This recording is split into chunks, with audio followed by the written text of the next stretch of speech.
ओम गंग गणपतये नमो नमः। अध्याय 14 संक्षिप्त शिव पुराण। रुद्र संहिता। दक्ष की 7 कन्याओं का विवाह। दक्ष तथा बिरनी की यहाँ देवी शिवा का अवतार। दक्ष द्वारा उनकी स्तुति तथा सती के सद्गुणों एवं चेष्टा से माता पिता की प्रसन्नता। ब्रह्मा जी कहते हैं, देवर्ष, इसी समय दक्ष के इस बर्ताव को जानकर मैं भी वहाँ पहुँचा और पूर्ववत उन्हें शांत करने के लिए सांत्वना देने लगा।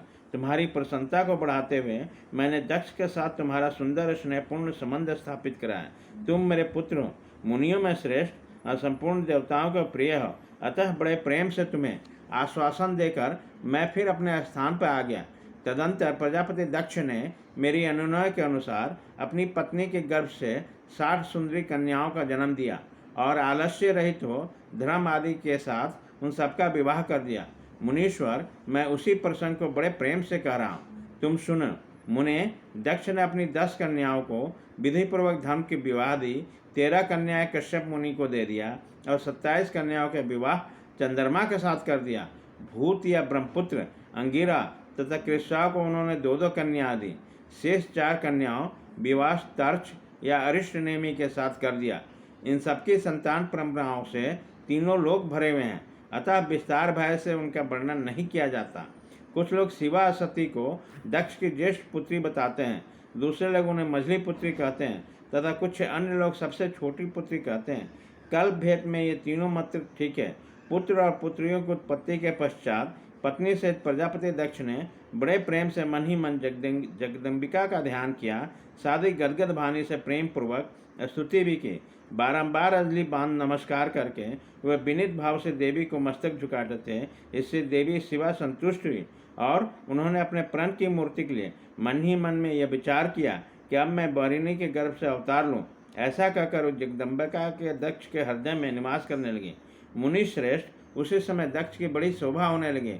फिर उत्तम मुहूर्त देखकर दक्ष ने अपनी पत्नी में प्रसन्नतापूर्वक गर्भधान किया। तब दयालु शिवा दक्ष पत्नी के चित्त में निवास करने लगे। उनके गर्भधारण के सभी चिन्ह प्रकट हो गए। तात उस अवस्था में बिरनी की शोभा बढ़ गई, उसके चित्त में अधिक हर्ष सा गया। भगवान शिवा के निवास के प्रभाव से बिरनी महामंगल रूपिणी हो गई।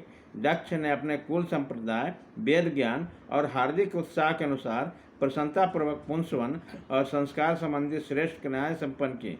उन कर्मों के अनुष्ठान के समय महान उत्सव हुआ। प्रजापति ने ब्राह्मण को उसकी इच्छा के अनुसार धन दिया।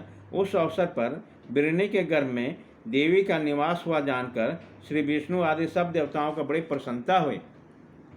उन सब ने वहां जाकर जगदम्बा का स्तवन किया।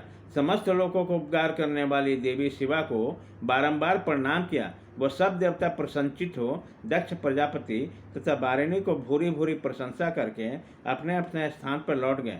नारद जी जब 9 महीना बीत गए तब लौकिक गति का निर्वाह करवाकर 10वें महीने के पूर्ण होने पर चंद्रमा आदि ग्रहों तथा ताराओं की अनुकूलता से युक्त सुखद मुहूर्त में देवी शिवा शीघ्र ही अपने माता के सामने प्रकट हुई। उनके अवतार लेते ही प्रजापति दक्ष ने बड़े प्रसन्न हुए और उन्होंने महान तेज से देदीप्यमान देख उसके मन में विश्वास हो गया कि साक्षात वे शिवा देवी ही मेरी पुत्री के रूप में प्रकट हुई है। उसी समय आकाश से फूल की वर्षा होने लगी और मेघ जल बरसाने लगे। मुनीश्वर, सती के जन्म लेते ही संपूर्ण दिशाओं में तत्काल शांति छा गया। देवता आकाश में खड़े हो मांगलिक बाजा बजाने लगे। अग्निशालाओं की बुझी हुई अग्नियां सहसा प्रज्वलित हो उठी और सब कुछ मंगलमय हो गया। बिरनी के गर्भ से साक्षात जगदम्बा को प्रकट हुई। दक्ष ने दोनों हाथों को जोड़कर नमस्कार किया और बड़े भक्ति भाव से उसकी बड़ी स्तुति की। बुद्धिमान दक्ष की स्तुति करने पे जगन माता शिवा उस समय 10 से इस प्रकार बोली, जिससे माता बिरनी न सुन सके। देवी बोली, प्रजापति, तुमने पहले पुत्री रूप में मुझे प्राप्त करने के लिए मेरी आराधना की, तुम्हारा वह मनोरथ आज सिद्ध हो गया। अब तुम उस तपस्या के फल का ग्रहण करो। उसी समय दक्ष ने ऐसा कहकर देवी ने अपने माया से शिशु रूप धारण कर लिया और शैशव भाव में प्रकट करने लगी। वे वहाँ रोने लगी। उन बालिका का रोदन सुनकर सभी स्त्रियाँ और दासियाँ बड़े वेग से प्रसन्नतापूर्वक वहाँ आ पहुँचे। आज सिंह की पुत्री का अलौकिक रूप देखकर उन सभी स्त्रियों का बड़ा हर्ष हुआ। नगर के सब लोग उस समय जय जयकार करने लगे।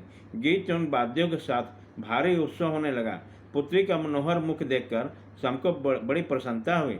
देवी ने वैदिक और कुलोचित आचार का विधि पूर्वक अनुष्ठान किया, ब्राह्मणों का दान दिया और दूसरों का भी धन बांटा। सब और यथोचित गान और नृत्य होने लगे। भांति भांति के मंगल कृत्यों के साथ बहुत से बाजे बजने लगे।